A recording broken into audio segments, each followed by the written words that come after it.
Hello നമസ്കാരം welcome back to my channel. ഇന്നത്തെ നമ്മുടെ റെസിപ്പി ഗോതമ്പ് പൊടി വെച്ചിട്ട് നല്ല പഞ്ഞി പോലെ സോഫ്റ്റായ പുട്ടുണ്ടാക്കുന്നതാണ്. ഇതിലേക്ക് അല്പം പോലും വെള്ളം ഉപയോഗിക്കേണ്ട ആവശ്യമേ വരുന്നില്ല.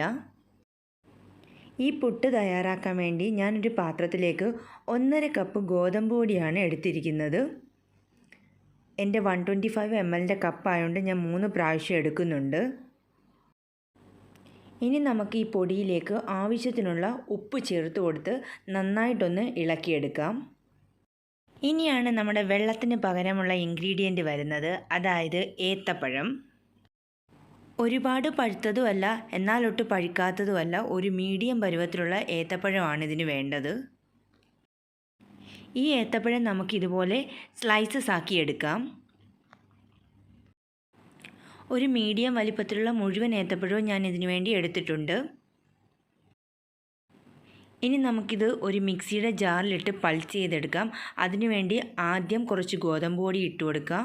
പിന്നെ അതിൻ്റെ മുകളിലേക്ക് 3-4 പീസ് സ്ലൈസ് ചെയ്ത ഏത്തപ്പഴം ഇട്ട് കൊടുക്കുക. വീണ്ടും അതിൻ്റെ മുകളിലേക്ക് ഒരു ലെയർ ഗോതമ്പ് പൊടി ഇട്ട് കൊടുക്കുക. ഇനി അതിൻ്റെ മുകളിലേക്ക് നേരത്തെ പോലെ തന്നെ ബനാന ഇട്ട് കൊടുക്കുക. വീണ്ടും ആ ഏത്തക്കയുടെ മുകളിലേക്ക് നമുക്ക് കുറച്ച് ഗോതമ്പ് പൊടി കൂടി ഇട്ട് കൊടുത്ത് 3-4 തവണ പൾസ് ചെയ്ത് എടുക്കാം. കണ്ടോ, നമുക്ക് ഈ ഒരു രീതിയിലാണ് കിട്ടിയിരിക്കുന്നത്. സ്പൂൺ കൊണ്ട് നമുക്കിതെല്ലാം ഒരു പാത്രത്തിലേക്കിടാം. പിന്നെ ഇത് കട്ടയായിട്ട് എന്തെങ്കിലും ഉണ്ടെങ്കിൽ നമുക്ക് കൈ വെച്ചിട്ട് അത് പൊടിച്ചെടുക്കാവുന്നതാണ്.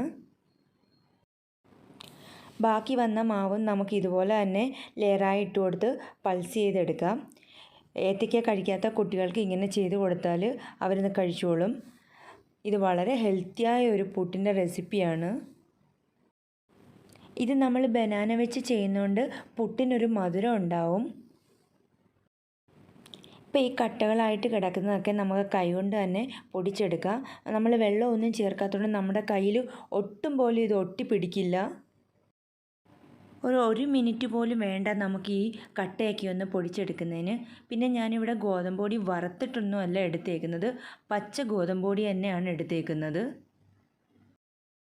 എന്നുണ്ടേ അവസാനം ഈ ഒരു രീതിയിലാണ് നമുക്ക് കിട്ടിയേക്കുന്നത്. നമ്മൾ ഈ കൈ കൊണ്ടൊന്ന് എടുത്ത് പ്രസ് ചെയ്തിട്ട് പൊടിച്ച് കഴിയുമ്പം പഴയ രീതിയിൽ തന്നെ വരണം. അതാണ് അതിൻ്റെ പരുവം. ഇനി നമ്മൾ സാധാ പുട്ടുണ്ടാക്കുന്നത് പോലെ നമുക്ക് പുട്ടുകുറ്റിയിലേക്ക് നിറച്ച് കൊടുക്കാം. എത്ര ലെയർ വേണമെന്നുള്ളത് ഓരോരുത്തരുടെയും ഇഷ്ടം. ഞാനിപ്പോൾ ഇവിടെ ഒരു 3 ലെയറായിട്ടാണ് ചെയ്യാൻ പോകുന്നത്. ആദ്യം കുറച്ച് തേങ്ങ ഇട്ട് കൊടുക്കുക. പിന്നെ അതിൻ്റെ മുകളിലേക്ക് നമുക്ക് പുട്ടുപൊടി ഇട്ട് കൊടുക്കാം. ഈ പുട്ടിൻ്റെ വേറൊരു പ്രത്യേകത, നമുക്കിതിന് ഒരു കറിയുടെ ആവശ്യമില്ല. കറി ഇല്ലാതെ തന്നെ ഈ പുട്ട് കഴിക്കാൻ വളരെ ടേസ്റ്റാണ്. നമുക്ക് ഗോതമ്പ് പൊടി വെച്ചിട്ട് മാത്രമല്ല, ഇത് റവ വെച്ചും അരിപ്പൊടി വെച്ചിട്ടും ഈ രീതിയിൽ നമുക്ക് പുട്ടുണ്ടാക്കി നോക്കാവുന്നതാണ്. വേറെ കുറച്ച് ഹെൽത്തി റെസിപ്പീസൊക്കെ ഞാൻ എൻ്റെ ചാനലിൽ ഇട്ടിട്ടുണ്ട്. നിങ്ങൾ കണ്ടു നോക്കുക. ഇഷ്ടപ്പെടുവാണെങ്കിൽ ട്രൈ ചെയ്ത് നോക്കണം. ഗോതമ്പ് പുട്ട് പല രീതിയിൽ നമ്മൾ ട്രൈ ചെയ്ത് നോക്കാറുണ്ട്. എപ്പോഴും എല്ലാവരുടെയും പരാതി കുറേ സമയം ഇരിക്കുമ്പോഴത്തേക്ക് ഇത് ഭയങ്കര കട്ടിയാവും എന്നാണ്. പക്ഷേ ഇതൊട്ടും കട്ടിയാവില്ല. രാവിലെ ഉണ്ടാക്കിയാലും വൈകുന്നേരം വരെ അത് നല്ല പഞ്ഞി പോലെ ഇരിക്കും. ഒരു പക്ഷേ ഗോതമ്പ് പുട്ട് ഇങ്ങനെ ഉണ്ടാക്കുന്നത് പലർക്കും അറിയാവുന്നതായിരിക്കും. എങ്കിലും ഇതുവരെ ട്രൈ ചെയ്തിട്ടില്ലാത്തവർ ഇങ്ങനെ ഒന്ന് ചെയ്ത് നോക്കണം. പിന്നെ തേങ്ങയൊക്കെ നമ്മുടെ ടേസ്റ്റിനനുസരിച്ചിട്ട് ചേർത്താൽ മതി. ഒരുപാട് തേങ്ങ ഉപയോഗിക്കാൻ ഇഷ്ടമില്ലാത്തവർ കുറച്ച് മാത്രം ഉപയോഗിച്ചാൽ മതി. ഇതിപ്പോൾ 3 ലെയറാക്കി എടുത്തിട്ടുണ്ട്. ഞാനിവിടെ ഒരു പുട്ടുകുടം വെള്ളം വെച്ചിട്ട് തിളപ്പിക്കാൻ വെച്ചിട്ടുണ്ടായിരുന്നു.